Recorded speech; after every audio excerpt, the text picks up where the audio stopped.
I'm Rob Moore. And I'm Lee Moore. This is the Chinese Literature Podcast. So we've got I don't know if it's a doozy like we normally have, but we've got kind of a famous gentleman here. You may have heard of this writer. He was an up-and-comer in the 50s and 60s. And his name is that Mao? Mao what? Mao Zedong, right? Mao Zedong. Yeah, that's right. No, his name is Mao Zedong. Mao Zedong. You may know him as the Butcher of Beijing, the founder and leader of the PRC, the one who set the Chinese people free, the one who at Tiananmen Square Gate said the Chinese people have stood up. Mm-hmm. That's the him. East is red. The East is red. Mao. And he is the sun sometimes. Yes, that's it. Of course, we're joking. As this is if you're going to know a Chinese historical figure, this is probably going to be the one you know. Absolutely. Yeah. But what most people don't know is that he was also a poet. And not the sort of person who just scribble something on a receipt here and there, but he was serious about it. He's considered sort of a good poet by a lot of Chinese people. Not everyone agrees that he's a great poet. It's a fun question, because when I was living in Tianjin, people were divided. Everyone I talked to was sort of divided. There were people who thought he was a brilliant poet, and there were people who thought he was total crap. In fact, I got some students together once, outside of class, just to say, I want to see what you do thing. And I said, we're going to make a Chinese canon. What are the key texts in Chinese literature that everyone has to read? Most eras, like the Tang and the Song, people more or less agreed on. I mean, they might not agree on all the poems by Du Fu, but most of the greatest hits, it's like if you decide to put Nirvana on a best of 90s list, there's a couple of songs everyone's going to agree on. Sure. But the dividing line was Mao.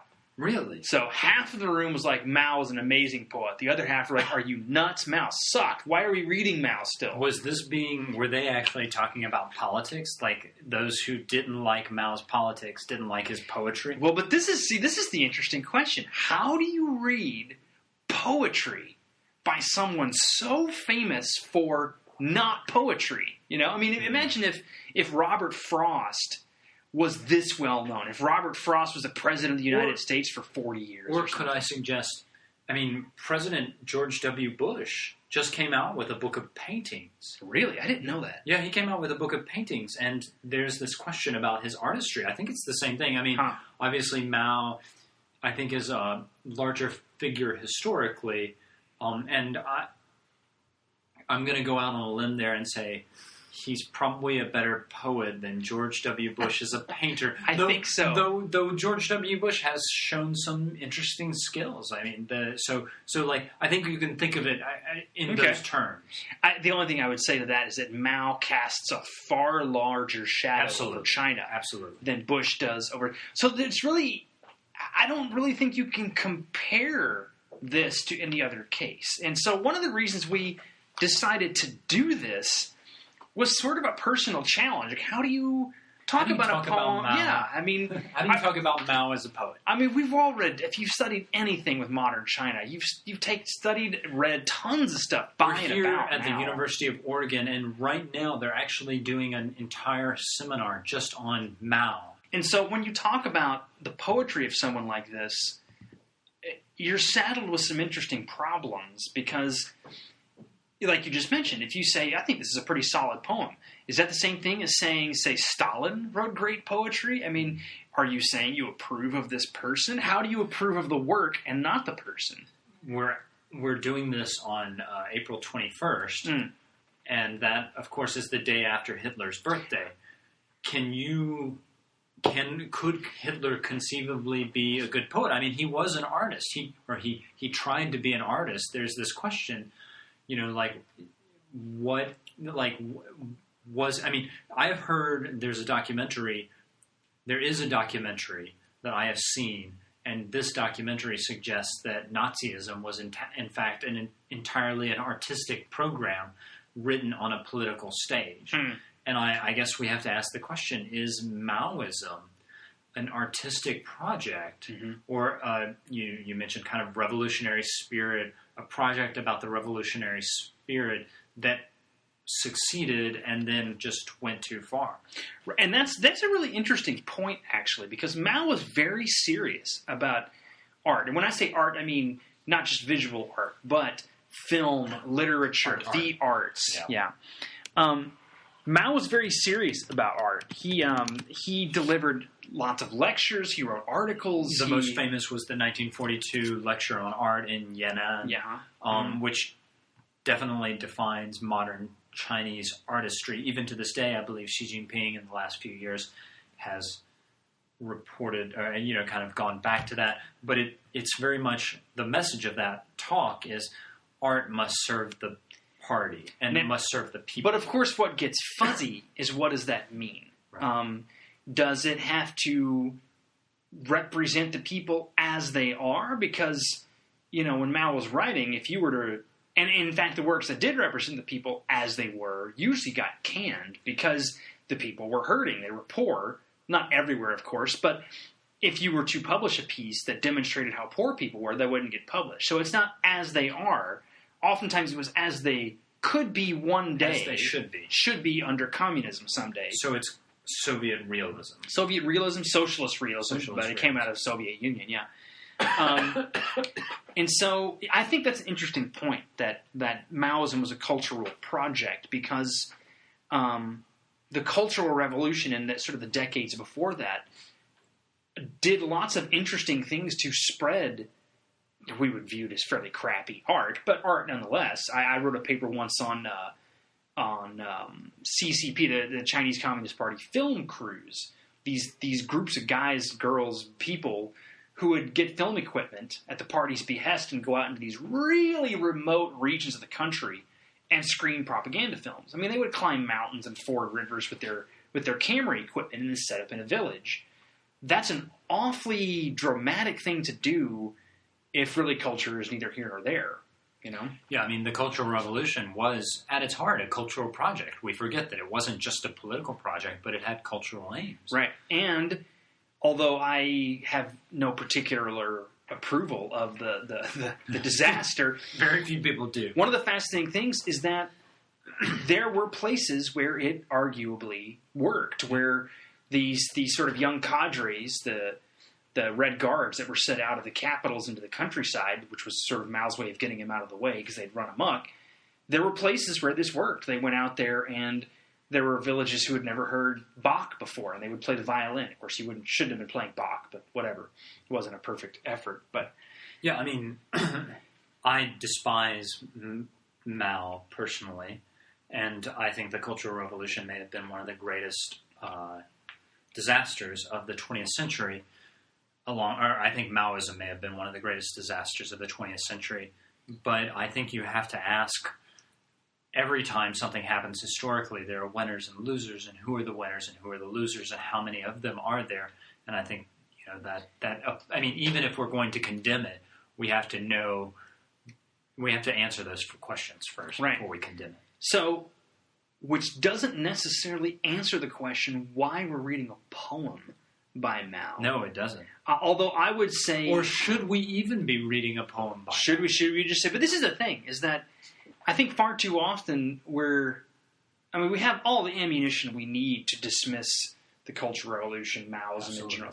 But one of the dangerous things is in boiling it down to a few simple historical bullet points and then moving on.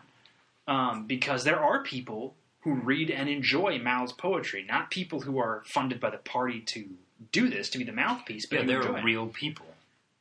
And so there's a challenge involved, and I think I don't have a ready answer for the question, aside from the fact that it's just interesting to consider that this was a person who shaped more than anyone else in the 20th century the course of China and wrote poetry, which... I think most people would agree, even in China, it's not exactly the most accessible art form. I mean, there are poetry sections in Chinese high schools and whatnot, just like there are in American high schools. But it's not the go-to literature for the taxi driver or what you see people reading on the bus. No, even Mao's poetry. So why don't we bring up the poem first? And we'll see if we can. Do you want to try to read the Chinese and the English since it's fairly short? Okay. Let's just read the English. Lee's giving me the head shake here, which I think I kind of agree with because no one's going to check it anyway. So I'll read the English translation, and it's a fairly rough translation. We didn't spend hours and hours perfecting. And we'll post this on the site. Yes. This is the very last, that we know of, poem that Mao wrote, 1975. He died in 1976, Yes. so just shortly after this. And he's in poor health for a long time. Yeah, he was in poor health for a long time.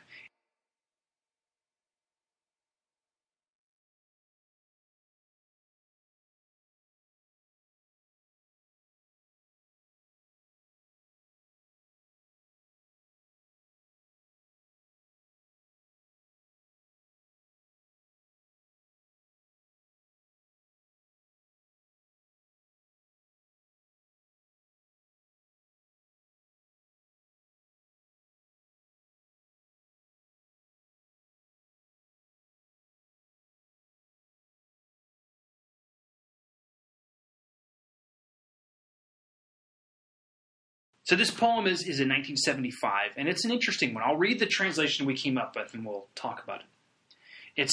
We're roughly translating the title as speaking of heartfelt or deep emotions. So here's the poem.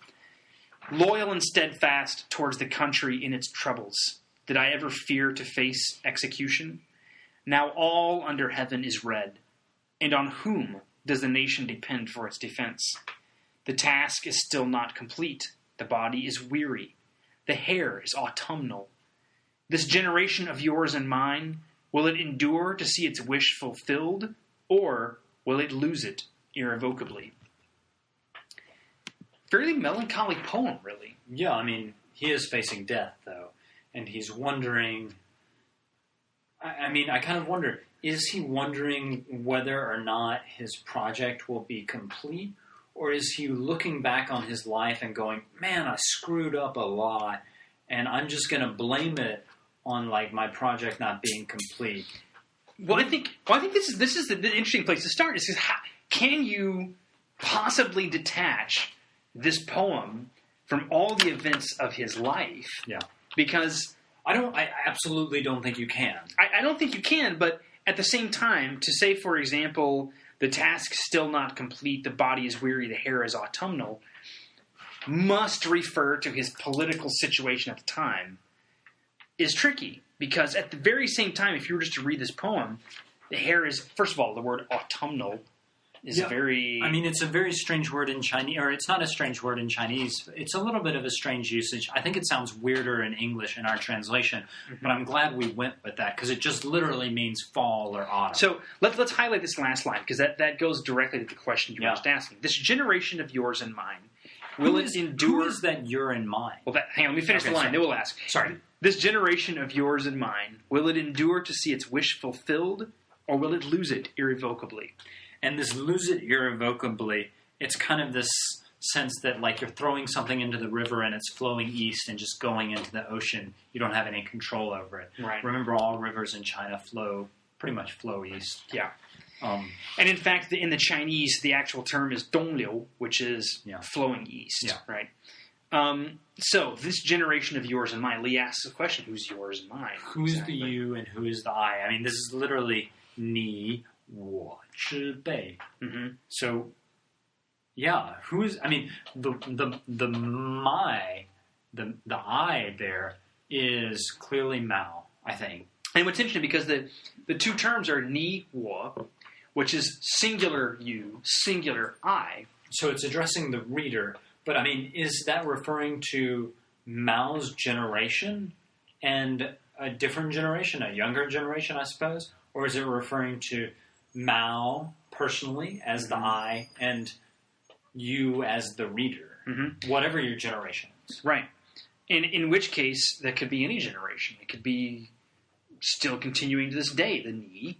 And it's interesting because if it is in fact Mao's generation, then we're fairly limited as to how to read this, right? Mm-hmm. But if it's our generation, that would suggest that Mao's expecting this project to continue into the future when there is a different you, a different ni, to be reading this. But he's saying that the project is not complete, but despite the fact that everywhere is red, all under heaven is red. That's literally what that means. All under heaven is red.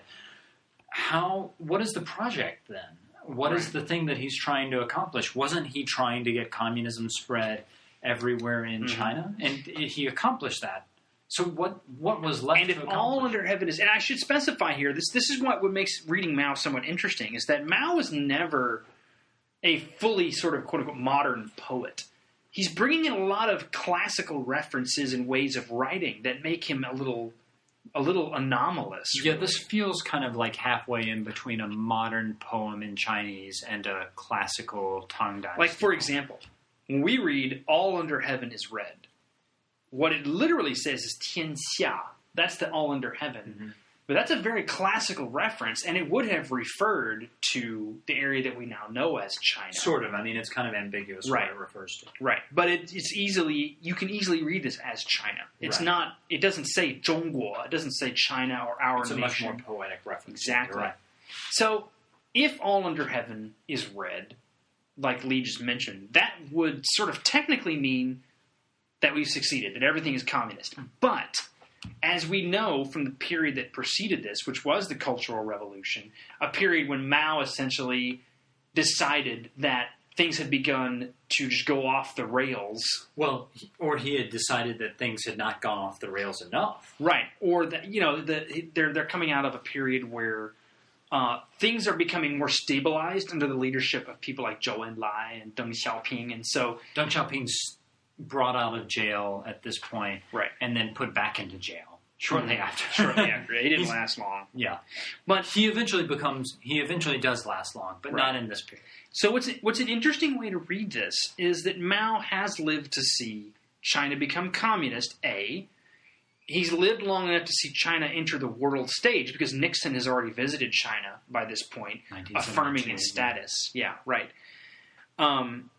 It has taken its place. So technically he's lived to see this project completed, and yet it's not finished for him yet. I said yet twice, whatever. I'm not much of a poet. Yeah, I'm not much of a poet. So Rob says that, but he actually writes poetry. I did. I don't write much anymore. Maybe one day you'll be reading my poetry in this context. How do we talk about someone as awful as Rob and reads poetry? Good novelists all start out as bad poets. It's probably Rob and I are both bad poets. I agree. Or maybe I'm a good poet and a bad novelist. I don't know. But what still remains to be fulfilled? If everything under heaven is red, if China has taken the world stage as a communist nation or socialist nation anyway, what's not completed? What's he missing? I don't know. It's kind of what I'm getting at. Yeah, and it's interesting to think about. I mentioned to Lee right before this podcast that one of the judgments I've heard about Mao, I forget who was a friend of mine in China, who said that Mao was a poet, not a politician. Which is to say that he had this sort of revolutionary romantic spirit that makes for a great leader in wartime, the sort of person who can help you overthrow a government, not the sort of person who can help you implement economic policies. If that's true, then simply realizing a political goal, we overthrew the nationalists, now we have a communist government, that sort of personality may not be able to ever see the end of a project. Because just having a socialist government doesn't necessarily mean that everything works in a socialist way like you would imagine. And so this last line is interesting because if this is indeed the last poem he ever wrote, or at least the last one we have, there's a lot of ambiguity. He doesn't know really what's going to happen. Are things going to work the way he wants them to? A ton of ambiguity here.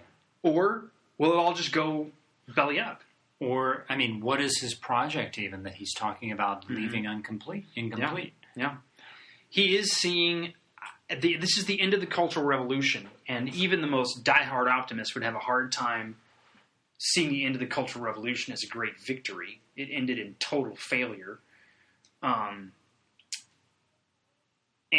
there's a sense in this poem in which the writer is aware that things are not the way they should be. The writer is aware that he himself is old, is dying, and is truly not sure what his legacy is going to be. And it manifests itself physically. I mean, when he talks about his hair growing autumnal and his body being tired, it's a physical thing, but I think it's also a political project. Sure. I mean, he's talking about the body as in the body politic. Mm-hmm. And that could be too. Mm-hmm. The hair is this kind of old policy that's just kind of falling apart and not really getting to where it's supposed to go.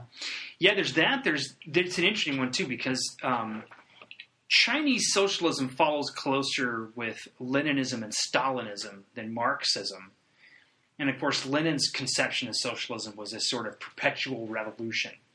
That in order to one day have socialism, every generation has to have essentially a new kind of revolution to get rid of the old junk, right? That's almost Jeffersonian. Almost, yeah, it really is. It's an interesting comparison, but yeah, no, it is. It's very similar.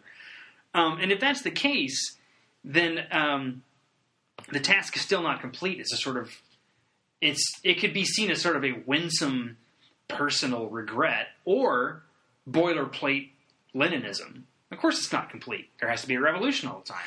You know, we're still going, right? Do you think there's an answer? This is the way I read it. I read it as someone who's reached the end of his life and sees that the project that seems to have been completed is not. Because clearly, China under socialist rule is not what Mao thought it would be.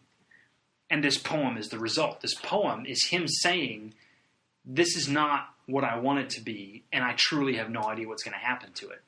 I would suggest another reading. Go for it. I would suggest there's a sense of guilt in this poem that he's trying to mask. He's saying, I didn't complete my project, despite the fact that everybody is socialist in China. I didn't complete my project. He's looking back on it, and he's saying, like, it's not complete because I personally failed. I did some things that are wrong. And I don't know. I mean, like, so I'm just kind of thinking about the color red. The color red is definitely associated with socialism at this time. But, you know, the way it gets that association with socialism is through blood and revolution. And I've got to kind of ask, so I'm looking at that line, and, you know, it says, nowadays, all under heaven or in China is covered in red.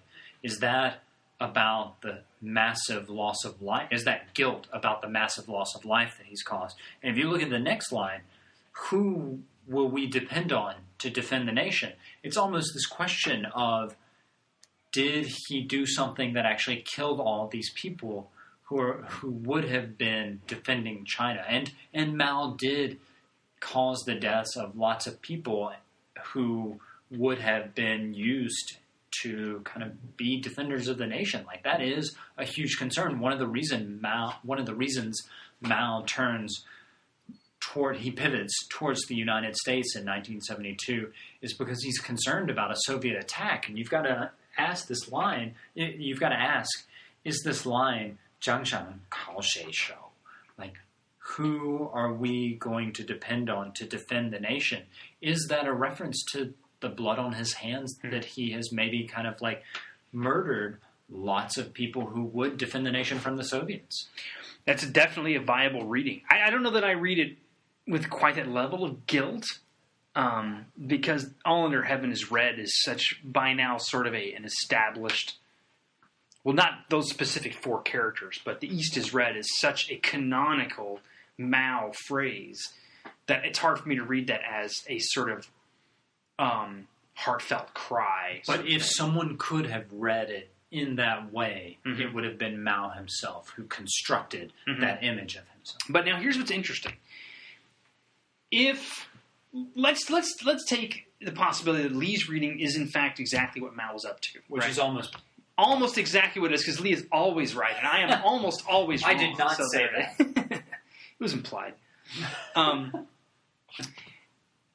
Why do we read poetry by Mao? One of the reasons we do, or should, is because of the way it problematizes an otherwise very easy narrative. One of the dangers in reading about demagogues and dictators is it becomes so very easy to dismiss them. You know, you can say, wow, look at what Mao did. Let's just move Mao out of the way. It's incredibly easy to dehumanize Mao, as I oftentimes do. It's easy. It's so easy. I mean, he killed millions of people. Yeah, or was it in charge of a project that did, one or the other? But just admit it. He murdered lots of people. I mean, that's it. Personally, he was out there with a gun. No, I'm kidding. But it is, and there will be people who say we should just continue to see them as essentially monsters. The problem is that makes it much too easy to draw a line between the us and the them, right? As long as we can have the bad people on this side of the line, that guarantees that as long as we're not that, well, then we're good. We don't have to actually worry about ourselves or what we do as long as they're over there. So we're not monsters because we didn't kill millions of people. Right. Mao is just a priori a monster. Right. So, but and by saying that, I'm not saying this poem makes Mao a wonderful, deep person. No, but I agree with you. I think it forces us to ask, how different... How do you read him? Yeah. This is, if you simply take historical events and dismiss the literature, which frequently is the thing that makes it impossible to just read a history book and move on, you have to ask, well, what do we make of this person and these things? So if I could just go ahead and kind of draw this to a conclusion and summarize, if you want to understand Chinese history, you need to listen to the Chinese Literature podcast, because reading history is absolutely useless without literature. That is exact, and not just about literature. This podcast in particular will make... It's the key to understanding everything. Yeah. Not just about China. But everything. If you want to be a good person... and not become a monster, you must listen to this podcast. I think that's a wonderful application, Lee. We should end here, really, but it's punchy. But do you have any other sort of final thoughts? Like, do you have a final thought as to why read a poem by Mao and not just leave us with the historical Mao? I have a better question. Go for it. So, we started out wondering whether or not this is a good poem. Right. And whether Mao... We didn't even talk about that.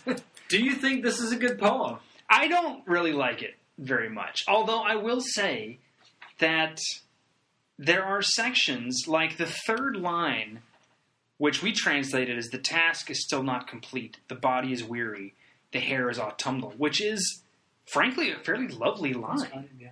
It's each of those clauses are three characters in the Chinese, which is very much a classical rhythm. I kind of like it if you... You like Mao. That's it. It's decided. If you take my bloodstained hands reading of it, I think it kind of means he's like grappling with his legacy. Mm. And that I enjoy. Mm-hmm. I don't know if this is great poetry. I agree with you that fourth line is interesting and quite beautiful poetically. The rest of the poem is less so. Right. But, yeah, I think there is some value to looking at this. And what's interesting, and this will be my sort of closing thought, is Mao himself, if you read his poetry, did not know what was going to happen. And it's fascinating to read the 20th century socialist project in China through the lens of a body of work that truly doesn't know what's going to happen. It's unsure of itself. It's to say that even the dictator, even the great helmsman, as he's called in Chinese, really wasn't sure where it was going to go. And at the end of his life, didn't know where it was going to go. And that makes all the things that happen in the 20th century in socialist history a little more interesting, because this wasn't some long-term plan dreamed up in a boardroom. This was spur of the moment, sometimes impromptu decisions that oftentimes failed, and at least in the case of this person, was the source of a great deal of sadness, melancholy, doubt. It's a very different reading of the century. I think that's a great place to end. I do too. We'll have, if we don't already, one or two other things, quote-unquote, great literature from this period. It's worth reading for the reasons we just mentioned. Yeah, absolutely. All right. Well, I'm Lee Moore. I'm Rob Moore. And this is the Chinese Literature Podcast.